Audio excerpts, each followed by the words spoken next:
Hello, sisters and brothers in Windsor, Essex community, and I guess anyone else out there that's going onto our website. Welcome to our online version of Injured Workers Day. Another sad day that we commemorate people that have been injured or killed at work. I want to thank all the presenters.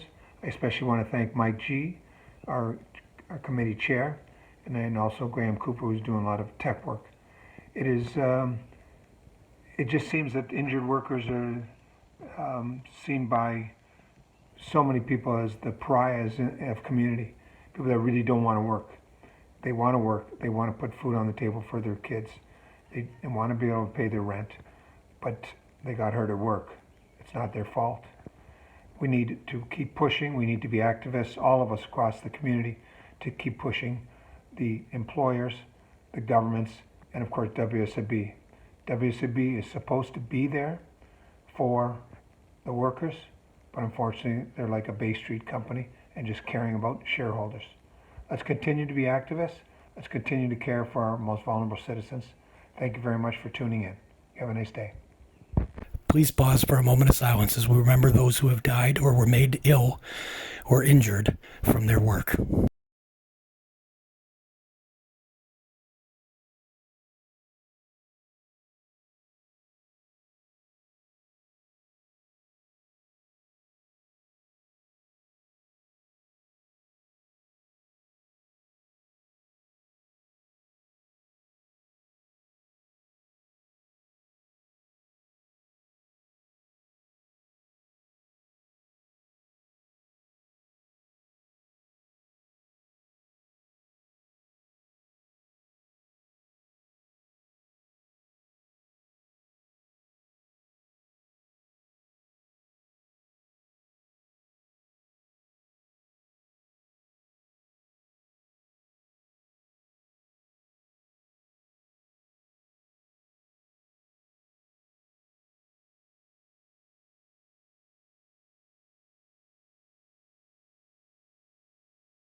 Been through the comp thing. It was a little rough with them at first. Haven't really got much help from them as far as trying to get fix my injury. It's hard going to work in pain every day, coming home in pain every day. It's affecting my relationship. I get short-tempered with people anymore. It's hard to walk by work and people smile at you and you want to smile back, but you don't want to. Myself, I'm single and I wasn't married at the time. I was actually a young worker. I was like 28, and it ruined any chance of me having a normal social life, dating life. You know, I never had the opportunity to, say, meet my future wife and, you know, have kids and stuff because of the financial stress, the pain, the uncertainty of everything, right? You never know whether they're going to just cut you off all of a sudden or reassess you. I get very upset knowing I have to go into work. It's depressing, and I'm trying my best not to take it out on people. I'm just angry. I almost feel like I have to be a phony person now. I mean, it's hard to walk around and put a smile on my face. I'll suffer the consequences later to try and enjoy what I can do. It's a mental thing. Like, I don't have clinical depression or anything, but the psychiatrist back in the day had said to me that I get severely oppressed because of my condition, which means I wake up in a lot of pain. I can't eat. I'm sore. I'm trying to focus on minimizing that, right? I can't even get my day started until I manage the pain. And then we're talking hours, 4 or 5 hours before I feel comfortable enough to even do anything half the time. I miss a lot of things. I miss being able to go to work and enjoying my job too, because I really did love my job. This injury is making it hard to do that anymore. I just want to be, even if I get rid of 50% of the pain, I'd be happy, where I can do things and enjoy things again. It's It's hard to,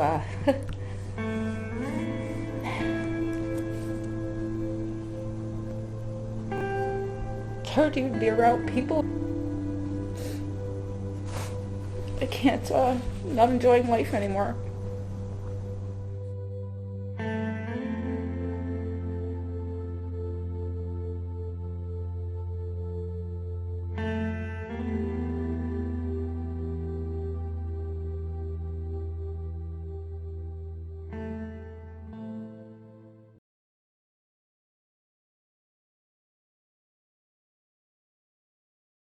Chairperson of the Windsor District Labor Council's Day of Mourning Committee. So in order for us to understand how we got to this point, we need to go back. Back in 1910, an Ontario Royal Commission headed by Sir William Marentette proposed a remedy for a historic trade-off in which workers gave up their right to sue their employers for guaranteed protection from loss of income regardless of fault. The key principles of this historic compromise were that employers would be protected from lawsuits by injured workers and have the ability to calculate payments as a cost of doing business. Injured workers would receive prompt benefits for as long as the disablement lasted in a non-adversarial system. Now, remember that, non-adversarial system. With this historic document, there would be no fault, regardless of how it happened, whether it was worker, co-worker, or employer. The injured worker would be paid. It was non-adversarial, which meant it was based on a benefit of doubt. Compensation would last as long as the disability lasted. Employers would pay rates, and then that cost could be passed on through sale of goods and services. And there was collective liability. All employers paid into a single accident fund, and as a result would not suffer the financial consequences of a significant incident. It was also to be set up as a nonpartisan organization to administer claims and assessments. When the Workers' Compensation Board was rebranded as the WSIB, or Workplace Safety and Insurance Board, the key term changed from compensation to insurance. Focus shifted away from compensation as its primary goal to work reintegration, return to work, deeming, all under the guise of a problem with unfunded liability. We are fortunate to have archive video of our late leader and health and safety injured worker icon, Rolly Marentette, to explain unfunded liability. I guess when it's a term that unfunded liability is a term that insurance companies always use, and obviously my concern is that compensation is not supposed to be insurance, and an unfunded liability is something that every one of us has, and in actuality all it means is that you have to have every dollar that you'll ever need for every expense that you'll ever have from this day going forward until the day you die. Keep waving your pen. Okay, thank you. And I think if you ask most people, they wouldn't have that. You know, I think if you did a study, you'd probably find that most of us have maybe 3 months cushion between now and bankruptcy. So to say that it's a legitimate claim, I think it's something that it's like a dog chasing its tail. I don't know if you'll ever have it. And I really don't think you need it, to be honest with you. I can tell you as a retiree, I'm on a fixed income. So I live from the little bit that I've got put aside. Hopefully I never have to touch because it's a rainy day fund. And if I lose my pension, how long is that rainy day fund going to last? So if they're saying that they have to have 100% of the money that they'll ever need, how would you be able to even put a figure on that? Because you don't know what your future expenses are going to be. So to me, I don't think it's legitimate. They've got 54% of every dollar they'll ever need to cover their obligations now. Do you know anybody that could make that claim? That'd be one hell of a bank account. I'd like to have that myself. WSIB is different from regular insurance companies, as they don't have any competition. As long as we have workers that are employed and we have employers to pay them, we'll always have a WSIB system. Or hopefully, better yet, a compensation system. To better help us understand the issues that we're facing with the complex and adversarial WSIB system which has been created, we have Enver Villamizar and Laura Cheznick, which produced a video for Ontario Network of Injured Workers. Successive Ontario governments have been restructuring the workers' compensation system on the backs of injured workers.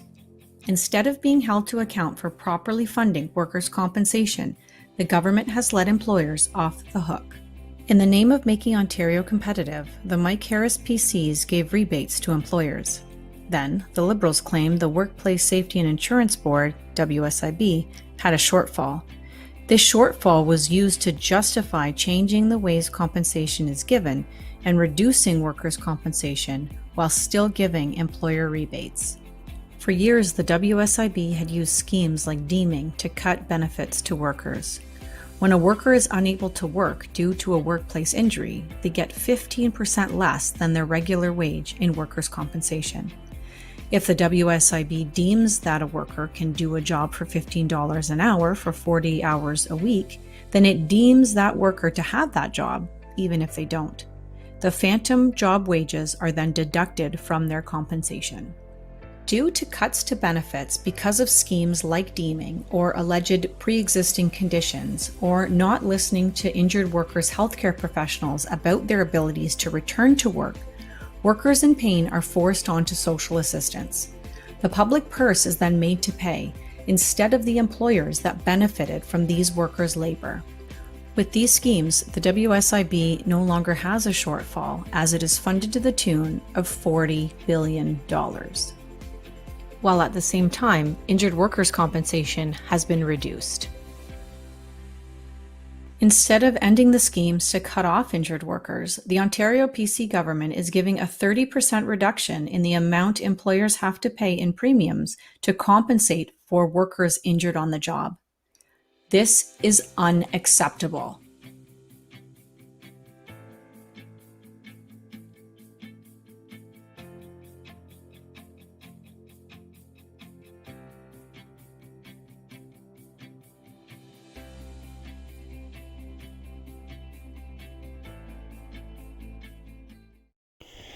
Safe work starts with designing workspaces that fit the worker. Same goes for processes and equipment.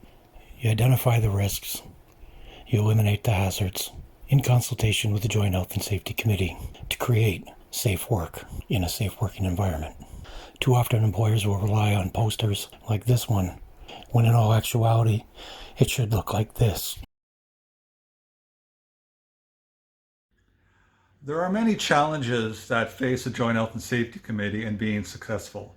I mean, the idea is that a functioning Joint Health and Safety Committee means that they are continuously identifying hazards and they're working towards eliminating those hazards and making recommendations.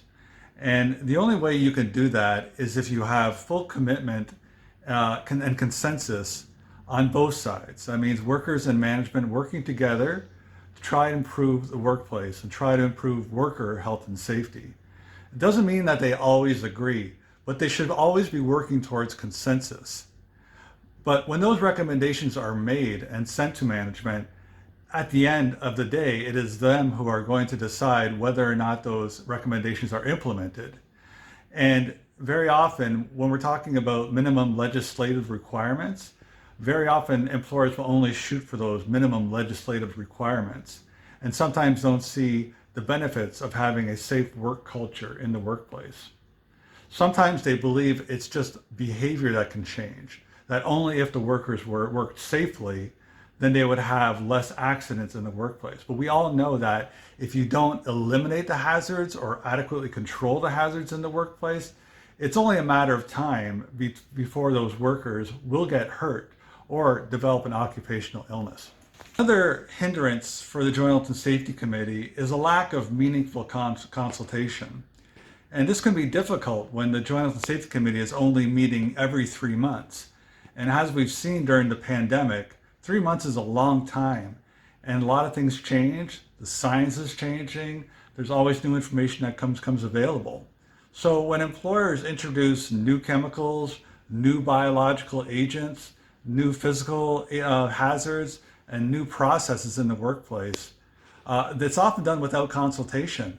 And it's not until these hazards are in the workplace before the Joint Health and Safety Committee has a chance to review and identify if it is a safe process, if these are safe chemicals, or if this is a safe biological agents being used in the workplace. And the legislation is only as good as enforcement. And we need an enforcement arm of the Ministry of Labor that is looking at not just what the workers are doing in the workplace, but they need to evaluate whether or not these joint health and safety committees are actually meeting their mandates and that they're properly carrying out their functions.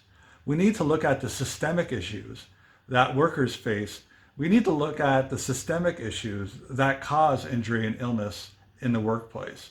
We need not just focus on what the workers' behavior is or what the workers are doing, but whether or not there is commitment from management to properly control the hazards in the workplace. Another hindrance of a Joint Health and Safety Committee is that not all of the members of the Joint Health and Safety Committee require training or certification. The current legislation says that only one management representative and one worker representative need to be certified. However, if you have a committee of over 7 or 8, 12 people, that means that not everyone in the room knows about hazard identification, knows about controlling hazards, knows the benefits of eliminating hazards and controlling hazards in the workplace. If we had more robust training for joint health and safety committees, we would have less injury and illness in the workplace. It's a matter of whether or not we want it. It's a matter of whether or not we want to fight for it.